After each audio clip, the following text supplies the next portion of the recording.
40 సంవత్సరాలకు పైగా సేవలందిస్తూ దక్షిణ భారతదేశంలో అగ్రగామిగా గుర్తింపు తెచ్చుకున్న లలిత జ్యువెలరీ తన 56వ షోరూంను కడపలో ప్రారంభించింది.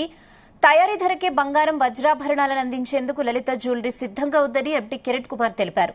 తద్వారా ప్రజలు పెద్ద మొత్తంలో తమ కష్టార్జితాన్ని ఆదా చేయొచ్చని తెలిపారు. కడప నగరంలోని కోట్రెడ్డి సర్కిల్ వద్ద లలిత జ్యువెలరీ 56వ షోరూంను MLA Madhavireddy, TDP politburo member Srinivasulu Reddy ప్రారంభించారు.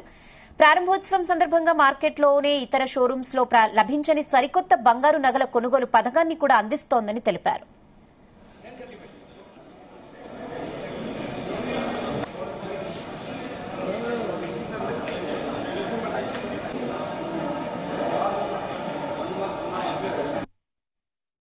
ఈరోజు కడపలో 56వ షోరూమ్ ఓపెనింగ్ అయింది.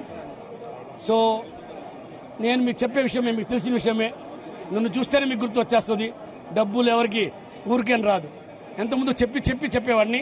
ఇప్పుడు నా ఫోటో చూస్తేనే తెలిసిపోద్ది ఆయన ఏం చెప్పేదానికి వస్తున్నాడని చెప్పి. సో నేనేం చెప్తున్నానంటే కడప చుట్టూ ఉండే పక్కన అన్ని ఊర్లకి లలితా జ్యువెలరీలో వచ్చి కంపేర్ చేయమని చెప్పి చెప్తున్నాను. ఎందుకంటే కంపేర్ చేసినప్పుడు మీకు ₹1 మిగిలినా అది నాకు మిగిలినట్టే.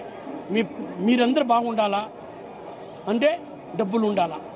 డబ్బులు లేకుండా బాగుండలేము. ఖర్చులు కావాలా, ఫుడ్ కావాలా. మీకు తెలుసు అన్ని రేట్లు పెరిగిపోతున్నాయి. సో బంగారం కొన్నప్పుడు కనీసం జాగ్రత్తగా కొనండి, కంపేర్ చేసుకోండి. ఎక్కడ తక్కువ ఉంటే అక్కడే కొనుక్కోండి. డబ్బులు ఎవరికి ఊరికేం రావు.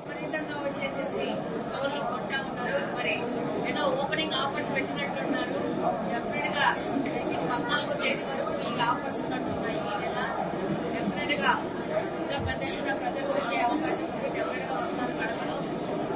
వాళ్ళు పెడుతున్న వెరైటీ అలాగా అన్ని రకాల వెరైటీస్, సిల్వర్ కానించి, డైమండ్స్ కానించి, గోల్డ్ కానించి, యాంటిక్ జ్యువెలరీ కానించి అన్ని పెట్టారు. కాబట్టి డెఫినెట్ గా ప్రజలకు